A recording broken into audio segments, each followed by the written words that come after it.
Assalamualaikum warahmatullahi wabarakatuh. Rahayu Rahayu Sagung Dumadi. Kutukan Empu Purwa kepada Tunggul Ametung.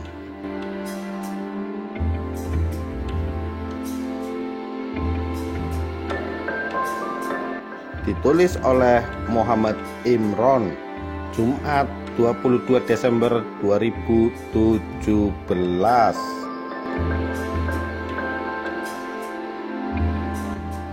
Tunggul Ametung adalah tokoh dalam Pararaton yang menjabat sebagai Akuwu wilayah Tumapel, yaitu salah satu daerah bawahan Kerajaan Kadiri pada masa pemerintahan Kertajaya pada tahun 1185 sampai 1222. Ia kemudian mati dibunuh pengawalnya sendiri yang bernama Ken Arok, yang kemudian mendirikan kerajaan Singosari. Nama Tunggul Ametung hanya dijumpai dalam naskah Pararaton yang dikarang ratusan tahun sesudah zaman Kadiri dan Singosari. Pada zaman itu, jabatan Akuwu mungkin setara dengan camat pada masa sekarang. Pararaton mengisahkan pada suatu hari Tunggul Ametung singgah ke desa Panawijen. Di sana ia berjumpa seorang gadis cantik bernama Kendedes yang merupakan putri seorang pendeta bernama Empu Purwa. Tunggul Ametung terpikat hatinya dan segera meminang Kendedes. Gadis itu memintanya supaya menunggu kedatangan Empu Purwa yang saat itu sedang berada di dalam hutan. Tunggul Ametung tidak kuasa menahan keinginannya. Ia pun menculik Kendedes dan membawanya paksa ke Tumapel. Ketika Empu Purwa pulang ke rumah, ia marah mendengar berita penculikan putrinya. Ia pun mengucapkan kutukan, barang siapa yang telah menculik putrinya kelak akan mati karena tikaman keris. Tunggul Ametung memiliki seorang pengawal kepercayaan bernama Ken Arok. Semula ia adalah penjahat buronan kerajaan Kadiri, tapi berkat bantuan seorang pendeta dari India bernama Lohgawe, ia dapat diterima bekerja di Tumapel. Ken Arok kemudian terpikat pada kecantikan Kendedes yang diramalkan oleh Lohgawe akan menurunkan raja-raja tanah Jawa. Hal itu membuat hasrat Ken Arok semakin besar. Maka dengan menggunakan keris buatan Empu Gandring, Ken Arok menjalankan niatnya untuk menyingkirkan Tunggul Ametung. Mula-mula Ken Arok meminjamkan keris pusakanya kepada rekan sesama pengawal bernama Kebo Hijo. Kebo Hijo sangat suka dan membawanya kemanapun ia pergi. Hal itu membuat orang-orang Tumapel mengira kalau keris itu adalah milik Kebo Hijo. Pada malam yang ditentukan, Ken Arok mencuri keris pusaka itu dari rumah Kebo Hijo.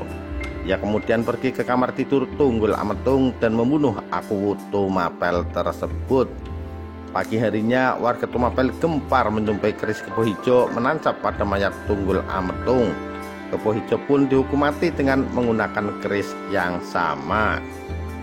Pararaton kemudian mengisahkan sepeninggal Tunggul Ametung, Ken Arok menikahi Kendedes serta mengangkat dirinya sebagai Akuwu Tumapel waktu itu. Kendedes tengah mengandung bayi hasil perkawinannya dengan Tunggul Ametung yang setelah lahir diberi nama Anusapati. Seiring berjalannya waktu, Ken Arok berhasil mengalahkan Kertajaya Raja Kadiri pada tahun 1222 dan mendirikan kerajaan Singosari. Waktu itu Anusapati sudah dewasa dan merasa dianaktirikan oleh Ken Arok. Setelah mendesak ibunya, Kendedes, ia akhirnya mengetahui kalau dirinya bukan anak kandung Ken Arok. Ia juga mengetahui kalau ayah kandungnya adalah Tunggul Ametung yang mati dibunuh oleh Ken Arok. Apabila kisah dalam Pararaton ini dicermati, maka akan diperoleh gambaran bahwa Kendedes merupakan saksi mata pembunuhan Tunggul Ametung. Anehnya, ia justru bersedia dinikahi oleh pembunuh suaminya itu. Kiranya Kendedes dan Ken Arok sebenarnya memang saling mencintai.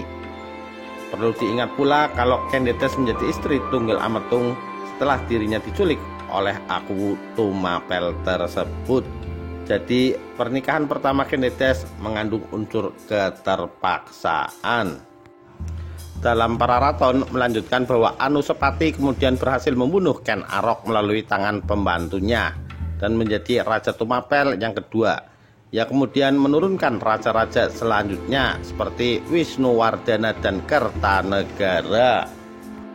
Raden Wijaya, pendiri Mojopahit, memang bukan keturunan Tunggul Ametung, tetapi istrinya yaitu Gayatri adalah putri Kertanegara. Dari rahim Gayatri inilah lahir Tribhuwana Tunggadewi yang kemudian menjadi raja wanita pertama di Majapahit, yang juga menurunkan raja-raja selanjutnya seperti Hayam Wuruk dan Wikramawardhana. Jika apa yang ditulis dalam Pararaton itu benar, maka dapat dikatakan kalau Tunggul Ametung adalah leluhur raja-raja Singosari dan Mojopahit. Demikian sekilas kisah kutukan Empu Purwa untuk Tunggul Ametung. Demikian, sekian, terima kasih. Wassalamualaikum warahmatullahi wabarakatuh. Rahayu, Rahayu Sagung Dumadi.